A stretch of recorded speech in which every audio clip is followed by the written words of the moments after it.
नमस्कार सांग मैंने आपण मानु समस्त को मो स्टोरी चैनल स्वागत। चलतु कहानी शुणा मितरे मित कहानी भाग 11 पूर्व भाग जदि आपण माने शुणी ना जल्दी जल्दी शुणी नियंतु।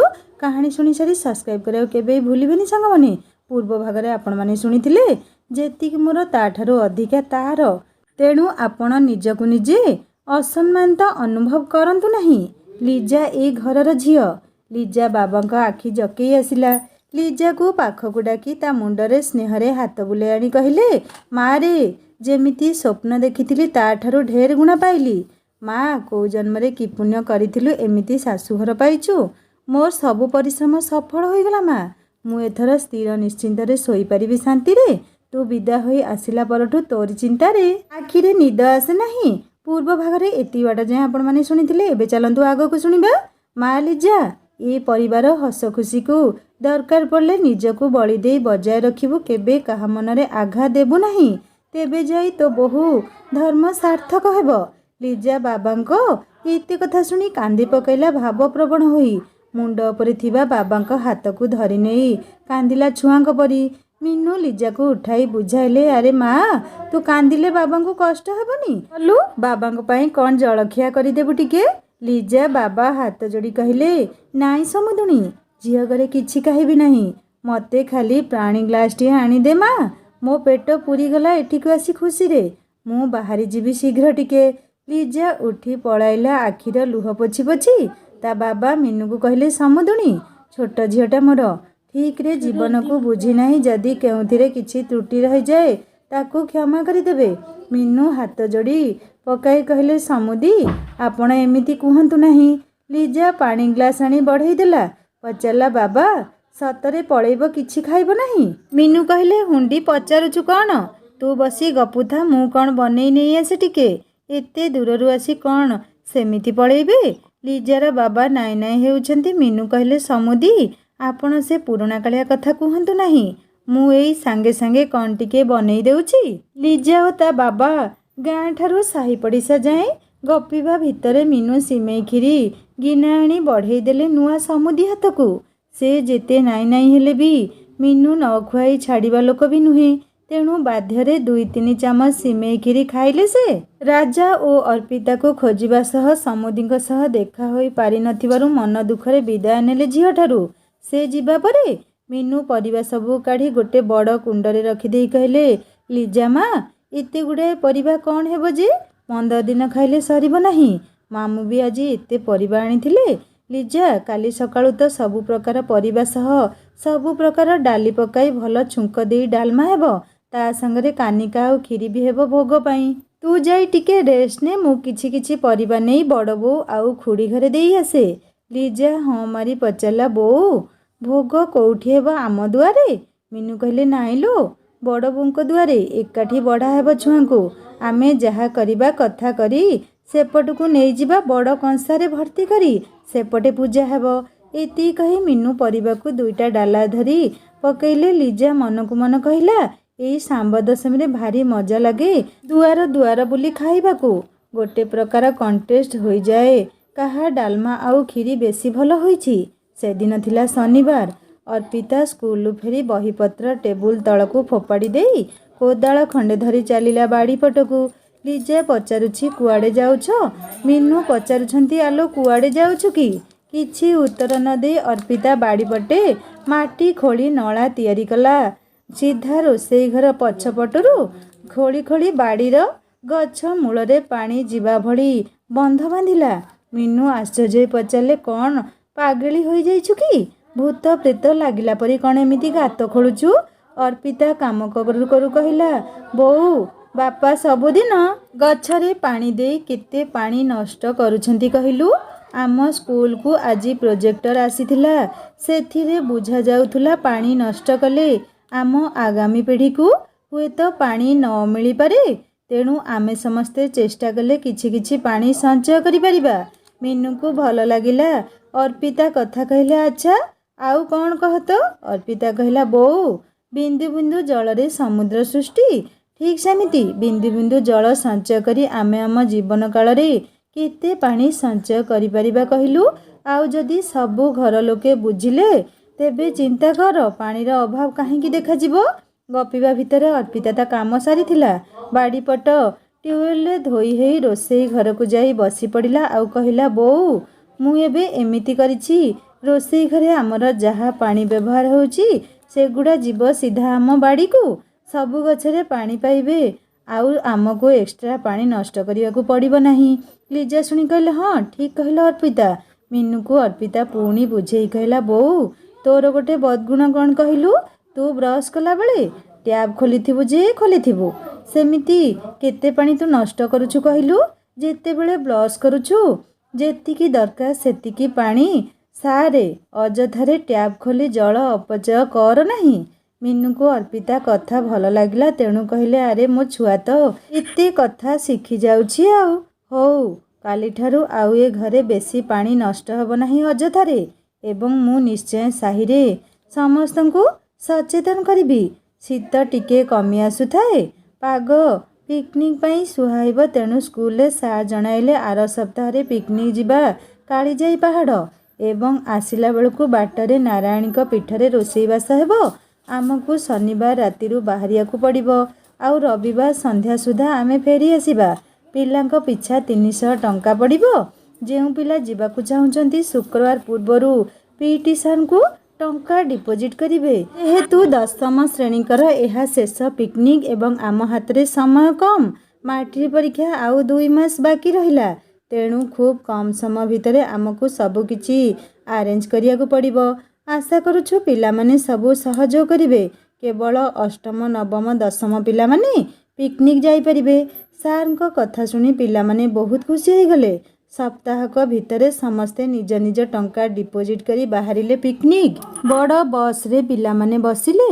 ବସ୍ ଉପରେ ନଦା ହୋଇ ଥୁଆ ହେଲା ବଡ଼ ଡିସ୍ 2ଟା, ଗୋଟେ ପୁରୀ ଆଉ ଗୋଟିଏରେ ବୁଟ ଆଳୁ କଷା। ରାତିରେ ଗାଡ଼ି ବାହାରିଲା ପିଲାଙ୍କୁ ଧରି। ସକାଳୁ ପହଞ୍ଚି ପିଲାମାନେ ମାମୁଁ ଭଣଜା ପାହାଡ଼ ପାଖରେ ଥିବା ପୋଖରୀରେ ଗାଧୁଆ ପାଧୁଆ ସାରି ପୁରୀ ଆଳୁ କଷା ଖାଇ ବାହାରିଲେ ମା କାଳିଜାଇଙ୍କ ଦର୍ଶନ ପାଇଁ। ଚିଲିକା ଏକ ବିରାଟ ବଡ଼ ହ୍ରଦ, ଅନେଇଲେ ଆଖି ପାଉନାହିଁ। ମଝିରେ ମା କାଳିଜାଇଙ୍କ ପୀଠ। ଚିଲିକା ବାସୀଙ୍କ ଆରାଧ୍ୟ ଦେବୀ ମା କାଳିଜାଇଙ୍କୁ ଦର୍ଶନ କରିବା ପାଇଁ ପିଲାମାନେ ଖୁସିରେ ବୋଟ୍ରେ ବସିଗଲେ। ପାଣିକୁ କାଟି କାଟି ବୋଟ୍ ଆଗକୁ ଯାଉଥାଏ। ଅର୍ପିତା ଓ ଅଭିପ୍ସା ବସିଥିଲେ ଦୁହେଁ ଧରାଧରି ହୋଇ।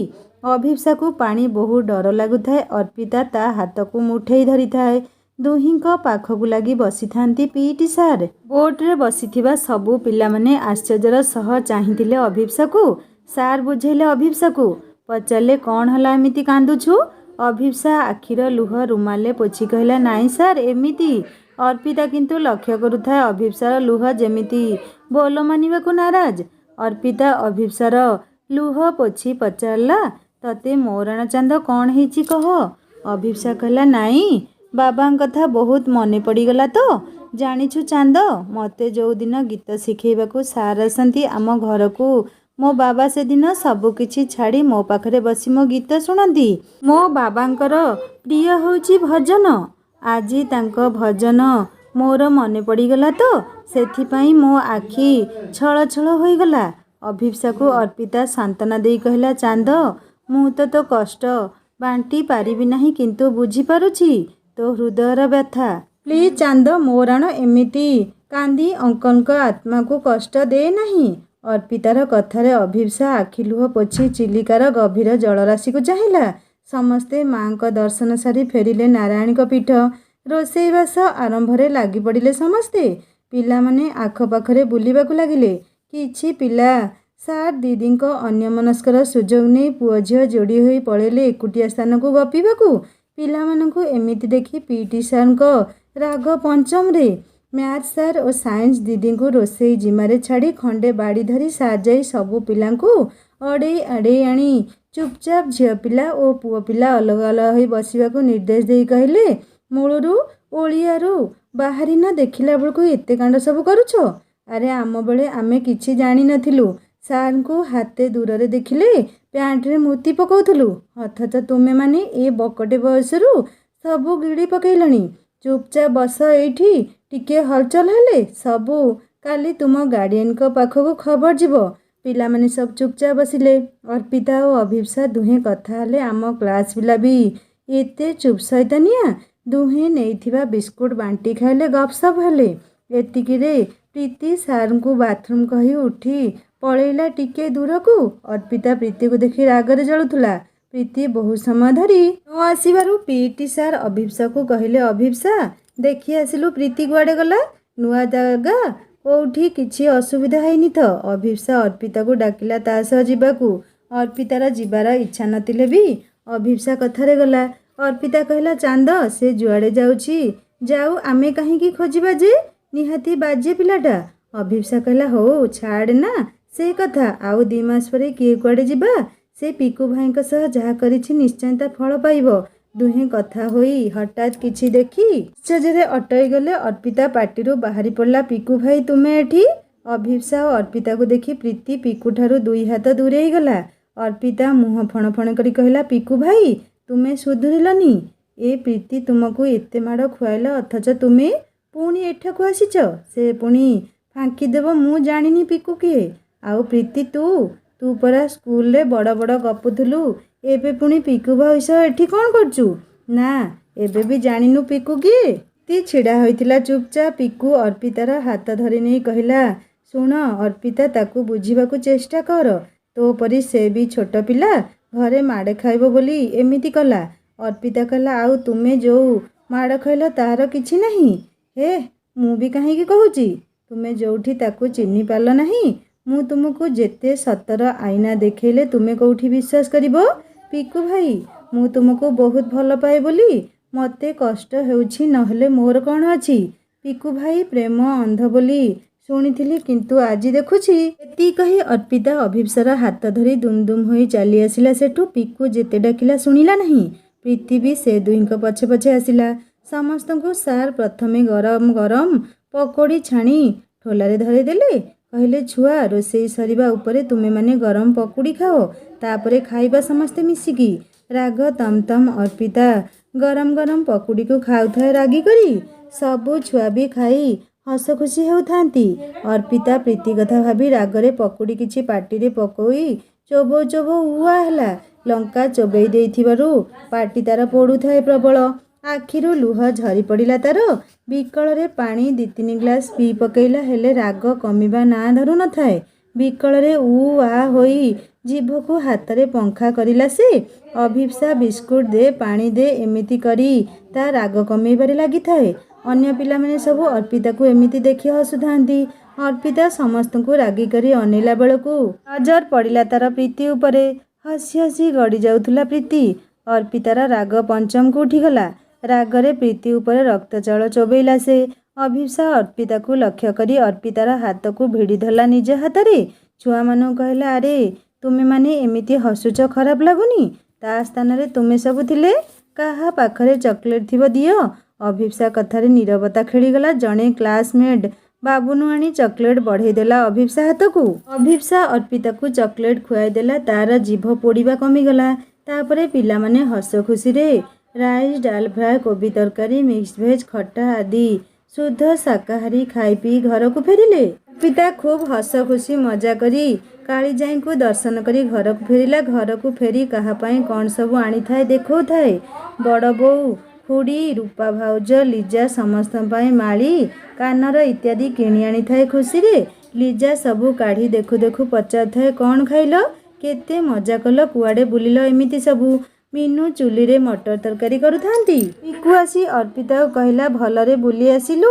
ଅର୍ପିତା କିଛି କହି ଆସୁଥିଲା। ପିକୁ ଜବରଦସ୍ତ ତା ହାତ ଟାଣି ଟାଣି ନେଇ କହିଲା, ଆସେ ମୋ ସହ କାମ ଅଛି। ଅର୍ପିତା କହୁଥାଏ, କୁଆଡ଼େ? ଲିଜା ପଚାରୁଥାଏ, ଆରେ କୁଆଡ଼େ ନେଇଯାଉଛ ତାଙ୍କୁ? କେତେ ବାଧାରେ ଆସିଛନ୍ତି। ମିନୁ ହସୁଥାନ୍ତି। କହିଲେ, ଏ ଭାଇ ଭଉଣୀକୁ ଦେଖିଲେ ମୋତେ ଭାରି ଖୁସି ଲାଗେ। କେତେ ସ୍ନେହ ଦୁହିଁଙ୍କ ଭିତରେ। ଲିଜା କହିଲା, ହଁ ବୋଉ ଠିକ୍ କହିଲ। ମୋର ବି ମୋ ମିହିର କଥା ମନେ ପଡ଼ିଯାଏ। ଗୋଟେ ବୋଲି ଭାଇ ଆମ 2 ଭଉଣୀଙ୍କର, ସେ ଆମ ଜୀବନ ବୋଉ। ବୋଉ ଜାଣିଛ, ସେ ମୋର ଏତେ ଗେହ୍ଲା ଯେ ତାର ଯାହା ଦରକାର ଛୁଆବେଳୁ ମୋତେ ହିଁ ଜିଦି କରି ମାଗେ।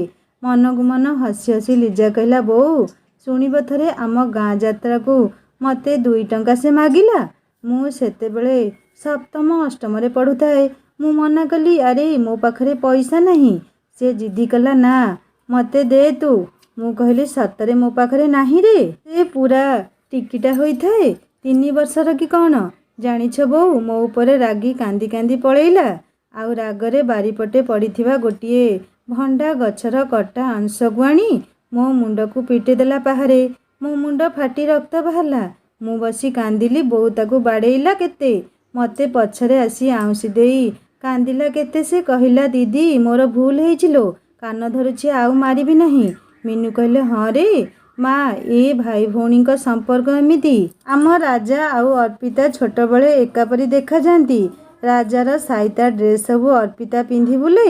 ସମସ୍ତେ ତାକୁ କୁହନ୍ତି ରାଜାର ସାନ ଭାଇ, ଅବିକଳ ରାଜା ପରି। ରାଜା ତାକୁ ସବୁବେଳେ କାଖେଇ ବୁଲେ। ଶାଶୁ ବୋହୂ ହସାହସି ହେଇ ଗପୁଥାନ୍ତି। ସୁବାସ ଡାକିଲେ, ଆରେ ମିନୁ ଟିକେ ବାହାରକୁ ଆସ। ମିନୁ କହିଲେ, ହଁ ଯାଉଛି। ପିକୁ ଅର୍ପିତାକୁ ଗାଁ ରାସ୍ତା ଆଡ଼କୁ ନେଇ କହିଲା, ଅର୍ପିତା ମୋ ସୁନା ଭଉଣୀଟା ଲୋ, ମୋ ଗେହ୍ଲିଟା, ପ୍ଲିଜ୍ ମୁଁ ପ୍ରୀତିକୁ ଦେଖା କରିବାକୁ ଯାଇଥିଲି, କାହାକୁ କହ ନାହିଁ ପ୍ଲିଜ୍। ଅର୍ପିତା କିଛି କହିଲା ନାହିଁ। ପିକୁ ପୁଣି ବୁଝେଇଲା, ପ୍ଲିଜ୍ ମୋ ଫୁଲେଇ, ଯେତେ ରାଗୁଛୁ ରାଗ, କିନ୍ତୁ ପ୍ଲିଜ୍ ମୋ କଥା କାହାକୁ କହ ନାହିଁ। ମୁଁ ପ୍ରୀତି ବିନା ମରିଯିବି। ତୁ କ'ଣ ଚାହୁଁଛୁ? ଅର୍ପିତା ପିକୁ ପାଟିରେ ହାତ ଦେଇ କହିଲା, ପ୍ଲିଜ୍ ପିକୁ ଭାଇ, ଏମିତି କୁହ ନାହିଁ। ଠିକ୍ ଅଛି, ମୁଁ କାହାକୁ କିଛି କହିବି ନାହିଁ। ପିକୁ ଭାଇ, ତୁମେ ପ୍ରୀତିକୁ ଠିକ୍ରେ ଚିହ୍ନିବାକୁ ଚେଷ୍ଟା କର। ମୁଁ ମିଛ କହୁନାହିଁ, ସେ ପ୍ରକୃତରେ ଭଲ ପିଲା ନୁହେଁ। ପିକୁ କହିଲା, ନା ରେ ପାଗଳି, ତୁ ତାକୁ ଭୁଲ ବୁଝୁଛୁ। ସେ ବହୁତ ଭଲ। ସେ ମୋତେ ନିଜଠାରୁ ଅଧିକ ଭଲ ପାଏ। ହଉ ଚାଲ ଘରକୁ। ତୁ ଏତେ ବୁଲି ବୁଲି ଆସିଥିବୁ, ତୋତେ ବାଧା ଲାଗୁଥିବ। ପିକୁ ପଳାଇଲା ସେଠାରୁ। ଅର୍ପିତା ମନକୁ ମନ କହିଲା, ପିକୁ ଭାଇ ମୋ କଥା ଶୁଣୁନ ସିନା, ଏମିତି ଦିନେ ଆସିବ, ଭାବିଲା ବେଳକୁ କିଛି ନଥିବ। ମୋତେ ପ୍ରୀତିର ରଙ୍ଗଢଙ୍ଗ ଭଲ ଲାଗେନି। ଏଇଟା ମୋ ଭୁଲ ଧାରଣା ନୁହେଁ। ମୁଁ କିଛି କିଛି ଦେଖିଥିବି ବୋଲି ତ ତୁମକୁ ସଚେତନ କରାଉଛି, କିନ୍ତୁ ତୁମେ ଯଦି ନ ବୁଝିବ ମୁଁ କହିବି କାହାକୁ? ମିନୁ ବାହାରକୁ ଯାଇ ଦେଖନ୍ତି ତ ବାପୁ ଆସିଥିଲା।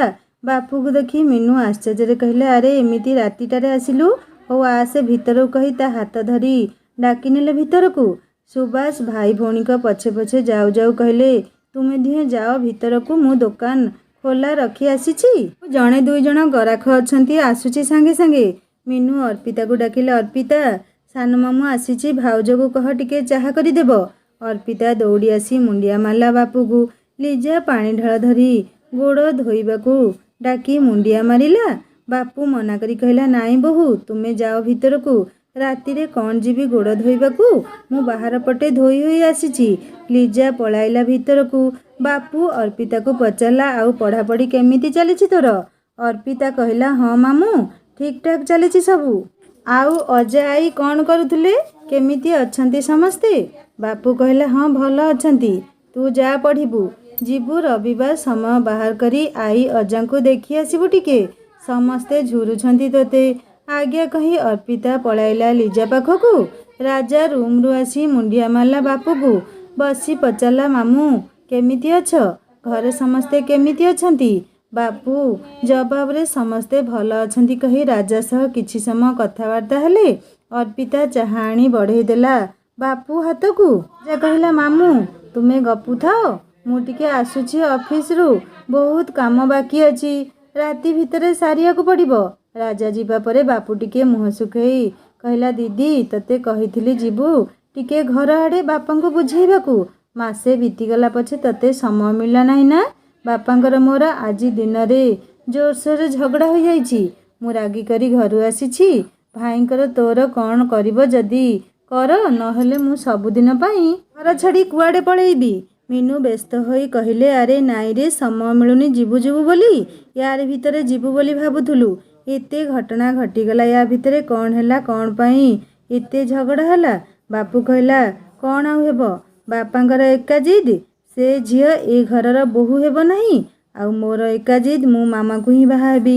ସେଥିପାଇଁ ବାପାଙ୍କର ମୋର ଝଗଡ଼ା। ଆଉ ଭାଉଜ ଥିଲେ ନିଆଁରେ ଘିଅ ଢାଳିବାକୁ। ମିନୁ କହିଲେ, ହଉ ତୁ ଯା, ଧୋଇ ହୋଇ ଡ୍ରେସ୍ ବଦଳେଇ ପକାଇ ବସ, ଖାଇ ପିଇ ସାରେ, ତୋ ଭାଇ ଆସନ୍ତୁ, କ'ଣ ଗୋଟେ ନିଷ୍ପତ୍ତି ନେବା। ତୁ ରହ ଆଜି ଏଇଠି, ଆମେ କାଲି ଯିବୁ ଘରକୁ।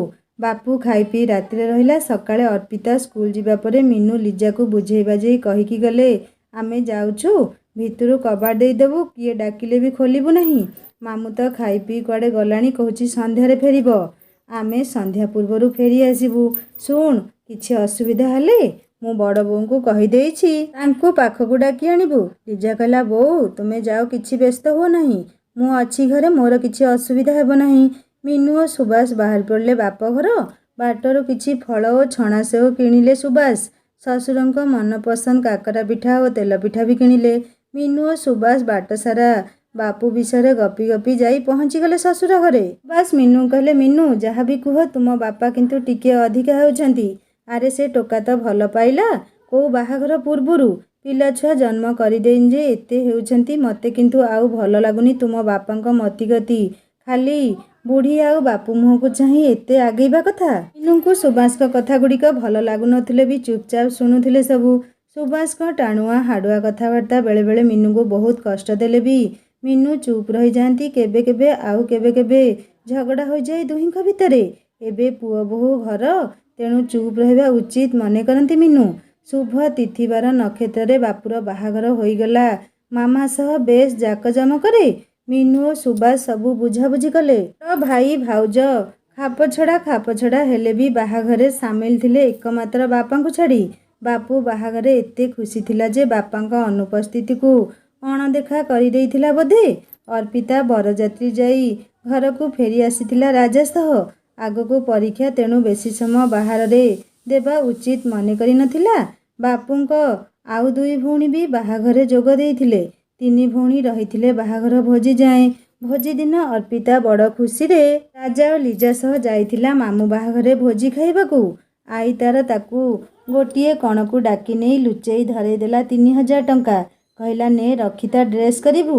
ଅର୍ପିତା କହିଲା, ଆଈ ଅଜା ବା ଦେଇଥିଲେ ଡ୍ରେସ୍ ପାଇଁ ଟଙ୍କା ଭାଇକୁ ମୋତେ। ଆଈ କହିଲା, ଆଲୋ ଚୁପ୍ କର, ପାଟି କେଡ଼େ ପାଟିରେ କରୁଛୁ। ନେ ମୁଁ ଦେଉଛି, ରଖ ଚୁପଚାପ, କିଏ ଦେଖିଲେ ଦେହରେ ଯିବ ନାହିଁ। ରାଜା ଏସବୁ ଦେଖି ହସି ହସି କହିଲା, ବୁଢ଼ାବୁଢ଼ୀ ଦି ଜଣ ତତେ ଖାଲି ଲୁଚେଇ ଚୋରେଇ ଦେବେ, ଆମକୁ ନୁହେଁ। ଅର୍ପିତା ରାଜା ହାତକୁ ଟଙ୍କା ବଢ଼ାଇ କହିଲା, ନେ ଭାଇ ତୁ ରଖ, ମୋର କ'ଣ ହେବ। ରାଜା କହିଲା, ଆରେ ନାଇଁ ମୋର କ'ଣ ହେବ, ତୁ ରଖ। ଆଈ ତତେ କେଡ଼େ ସ୍ନେହରେ ଦେଇଛି, ଆସେ ଯିବୁ ଖାଇବୁ। ଲୋକ ଗହଳି ହୋଇଯିବ, ଆଉ ଖାଇପାରିବୁ ନାହିଁ। ଲିଜା ଅଛି ଏକା ସେ ଘରେ, ତୁ ଚାଲେ। ଅର୍ପିତା ଯାଇ ଦେଖିଲା ଲିଜା ବସିଛି ଏକା ଗୋଟେ ରୁମ୍ରେ। ଆଉ ବାପୁ ତା ଶାଳୀମାନଙ୍କୁ ଧରି ସ୍ତ୍ରୀ ସହ କବାଟକୁ ବନ୍ଦ କରି ଆଣ୍ଠେଇ ପେଟେଇ ଶୋଇ ଭିନ୍ନ ଭିନ୍ନ ପୋଜ୍ ଦେଇ ରୋଲ ମଡେଲ ଫଟୋ ଉଠେଇବାରେ ଲାଗିଥାଏ। ଅର୍ପିତା ସେ ରୁମ୍ର କବାଟ ପେଲି ଭିତରକୁ ଯାଉ ଯାଉ ତାକୁ ଏତେ ଖରାପ ଲାଗିଲା ଏସବୁ ଦେଖି ଯେ ପାଦ ଦୁଇଟି ତାର ଆପେ ଆପେ ପଛଘୁଞ୍ଚା ହେଲା। ବାପୁର ଶାଳୀ ଦୁଇଟି ବେଶ୍ ହସ ମଜା କରି ଗପୁଥାନ୍ତି ସେ ଘରେ, ଯେମିତି ସମ୍ପୂର୍ଣ୍ଣ କୁସାମାଜ୍ୟ ବିସ୍ତାର କରିଦେଇଛନ୍ତି। ବାପୁ ବି କେମିତି ପରିବର୍ତ୍ତନ ହୋଇଯାଇଛି। ଥରଟିଏ ଅର୍ପିତାକୁ ଡାକିଲା ନାହିଁ ଭିତରକୁ ତା ସହ ଫଟୋ ଉଠେଇବାକୁ। ବରଂ ଦେଖି ନ ଦେଖିଲା ପରି ତା ଦୁନିଆରେ ସେ ପୂରା ବ୍ୟସ୍ତ ଥିଲା। ଅର୍ପିତାକୁ ଟିକେ ଖରାପ ଲାଗିଲା, ତେଣୁ କବାଟ ଆଉଜାଇ ଫେରି ଆସିଲା ଲିଜା ପାଖକୁ। କହିଲା, ଭାଉଜ ମାମୁଁଙ୍କ କାମ ସରିଲା ପରେ ଆମେ କିଏ ନା ସେ କିଏ, ଚାଲ ଖାଇଦେଇ ଘରକୁ ପଳେଇବା, ମୋର ପଢ଼ା ଅଛି। ଲିଜା ଓ ଅର୍ପିତା ଖାଇ ବାହାରିଲେ ଘରକୁ। ମିନୁ କହିଲା, ଆରେ ତୁମେମାନେ ପଳେଇବ ଏତେ ଜଲ୍ଦି, ମାମୁଁ ଖରା ହେବ, ରହିଯାଅ ଟିକେ। ଅର୍ପିତା କହିଲା, ବୋଉ ତୋ ଭାଇକୁ ଆମ ପାଇଁ ସମୟ ଥିଲେ ତ ଖରାପ ଭାବିବେ। ଯଦି ଜାଣିପାରୁନୁ ଯା ସେ ଘରକୁ ଦେଖିବୁ। ମିନୁ ସେ ରୁମ୍ ଆଡ଼େ ଯାଇଥିଲେ। ବାପୁ ଆସିଥିଲେ ବାହାରକୁ ଶାଳୀମାନଙ୍କୁ ଖୁଆଇବାକୁ ନେବାକୁ ଆସିଛନ୍ତି। ମିନୁ କହିଲା, ଆରେ ବାପୁ ତୁ ଆସିଲୁ, ହଉ ଲିଜା ଓ ଅର୍ପିତା ଘରକୁ ଯାଉଛନ୍ତି ବାହାରି। ବାପୁ କହିଲା, ହଉ ଦିଦି। ଅର୍ପିତା ଖାଇଛୁ। ଅର୍ପିତା ହଁ ମାରିଲା। ବାପୁ କହିଲା, ହଉ ତେବେ ଯା, ବୁଝିଲୁ ଦିଦି, ଆମ ଅର୍ପିତା କୋଉ କାମକୁ ନୁହେଁ। ମୋ ଶାଳୀମାନେ ଆସି ସଞ୍ଜ ବେଳଠୁ କେତେ କାମ କରୁଛନ୍ତି, ଆଉ ମୋ ଭାଣିଜୀ ଅର୍ପିତା କିଛି ତ କରିବ ନାହିଁ, କୁଣିଆ ଭଳିଆ ଆସି ଖାଇ ପିଇ ପଳେଇବ। ଏତିକି କହି ବାପୁ ପଳେଇଲା ତା ଶାଳୀମାନଙ୍କୁ ଧରି ଟେଣ୍ଟ ଆଡ଼େ। ଅର୍ପିତା କାନ୍ଦ କାନ୍ଦ ହୋଇଗଲା। ସେଠାରୁ ରାଜା ଓ ଲିଜା ସହ ପଳେଇ ଆସିଲା ଘରକୁ। ଘରେ ଆସି କହିଲା, ଭାଉଜ ମୋ ଇଚ୍ଛା ହେଉଥିଲା ମାମୁଁଙ୍କୁ ଭଲ କରି ଶୁଣେଇ ଦେବାକୁ, ହେଲେ ବଡ଼ ହେବେ ବୋଲି ଚୁପ୍ ରହିଲି। କ'ଣ ଭାବୁଛନ୍ତି ନିଜକୁ କହିଲ? ଶାଳୀମାନେ ସବୁ କାମ କରୁଥିଲେ ମୁଁ ଦେଖିନି। ଶାଳୀମାନଙ୍କୁ ଧରି ଫଟୋ ଉଠେଇବାକୁ ଫୁର୍ସତ ନାହିଁ ନା କ'ଣ କାମ କରୁଥିଲେ? ଆଉ ମୁଁ କ'ଣ ତାଙ୍କ ଚାକର, ତାଙ୍କ ପତର ଉଠେଇବାକୁ ଯାଇଥାନ୍ତି? ମାମୁଁ ନା ଚୋପା। ଅର୍ପିତାକୁ ତା ମାମୁଁଙ୍କ କଥା ବହୁତ ଖରାପ ଲାଗିଲା। ଏତେ ଖରାପ ଲାଗିଲା ଯେ ରାଜା ଓ ଲିଜା ଯେତେ ବୁଝେଇଲେ ବି ତା ମନ ଭିତରେ ଥିବା ରାଗ ପ୍ରଶମିତ ହେଉନଥିଲା। ତହିଁ ଆର ଦିନ ସ୍କୁଲ ଯାଇ ଅଭିପ୍ସା ଆଗରେ ଅନର୍ଗଳ ସବୁ କହିଗଲା। ଅଭିପ୍ସା କହିଲା, ଛାଡ଼ ନା ଚାନ୍ଦ, ଏସବୁକୁ ତୁ ଏତେ ମନରେ ଭାବେ ନା। ସାଙ୍ଗମାନେ ମିନୁଙ୍କ ସାନ ଭାଇ ବାହା ହେବା ପାଇଁ ଏତେ ନୁଙ୍ଗୁରୁ ପୁଙ୍ଗୁରୁ ହେଉଥିଲେ, ବାହାଘର ପରେ ଏତେ ବଦଳିଗଲେ। କାହାଣୀ ଆଗକୁ କ'ଣ ହେବ ଜାଣିବା ଭାଗ 12ରେ। କାହାଣୀ କେମିତି ଲାଗିଲା ମୋତେ କମେଣ୍ଟ କରି ଜଣାଇବେ। ଯଦି ଭଲ ଲାଗିଥାଏ ସବସ୍କ୍ରାଇବ୍ଟିଏ ନିହାତି କରିବେ। ହିନ୍ଦୀ ଷ୍ଟୋରି ଚ୍ୟାନେଲକୁ ଭିଜିଟ୍ କରନ୍ତୁ। ସୁନ୍ଦର ସୁନ୍ଦର ହିନ୍ଦୀ ଷ୍ଟୋରି ଅପଲୋଡ଼ ହୋଇଯାଇଛି। କାହାଣୀ ଶୁଣି ସାରି ସବସ୍କ୍ରାଇବ୍ କରିବାକୁ କେବେ ଭୁଲେନି। ରହୁଛି ନମସ୍କାର, ଜୟ ଜଗନ୍ନାଥ।